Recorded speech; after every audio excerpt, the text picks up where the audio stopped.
GearWire.com. My name is Bill Holland, and this is Tractor Scratch Pro. This was sent to us recently. We took a look at it at NAMM. However, I'm going to take a look at something really quickly that a lot of people have run into in the past. I've run into it in venues, and I think a lot of people really want to know how to do it, so I'm just going to show you kind of how to set it up. I'm going to show what happens when you show up and either one of the turntables is broken or one of the CDJs is out, and you need to use one deck for full operation of Traktor. I'm going to show you how to make it pretty easy and simple to do. First, let's take a look at the Audio 8 DJ interface over here. You'll notice on the front side you have space for a mic, so you can do talk back, or you can plug your headphones directly into it for cueing. There are several different input modes, and you can have up to 4 decks assigned. So it's a really cool way to hook everything up, really easy to carry and travel with. Over here you'll see here's a Tractor Scratch Pro.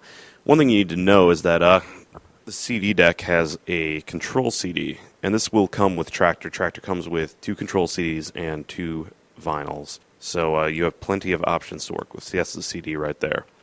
Now, obviously, it's probably recommended if you're going to do CD Traktor, you're going to want to have an extra pair. So I'd recommend picking up an extra pair of these, because we all know how easily CDs scratch, especially when we're in a DJ booth. They have 3 modes. The first one is for doing like a lead-in type thing. Number 2 is just for basic playback and scratch. And then 3 allows you to navigate through your songs.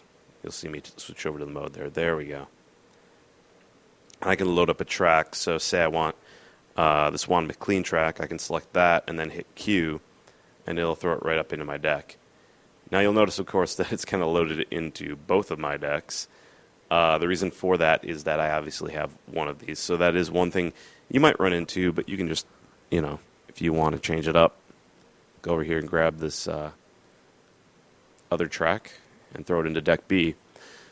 Now the way it knows that you have this connected is, first of all, you have to go up to your preferences.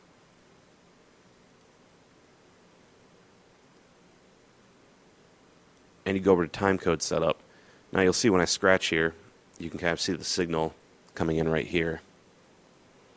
I go down to assign to decks and make sure instead of it, normally it would be like A would be here, B would be here, and if I had 4 it would be C and D. What I can do is assign A and B to the same. And actually you can have 4 decks all run off the same CDJ or Technics turntable, so that's a really cool feature in this particular version of the software. I'm going to assign A and B right here. And then I want to check my key commands, because I might want special key commands given that I don't have all of my decks in place. So if I go down to keyboard mapping, you'll see right now I have effects slot 1 on, and it's assigned to F. Let's say I want to, assign another parameter, like let's say I want a crossfader. You can actually, they have an auto crossfader in here.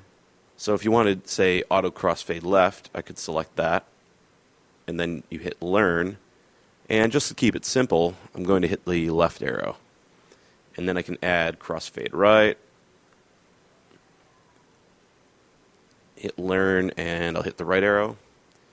There we go. So that's a really easy way to handle crossfading without having to actually assign a MIDI controller value.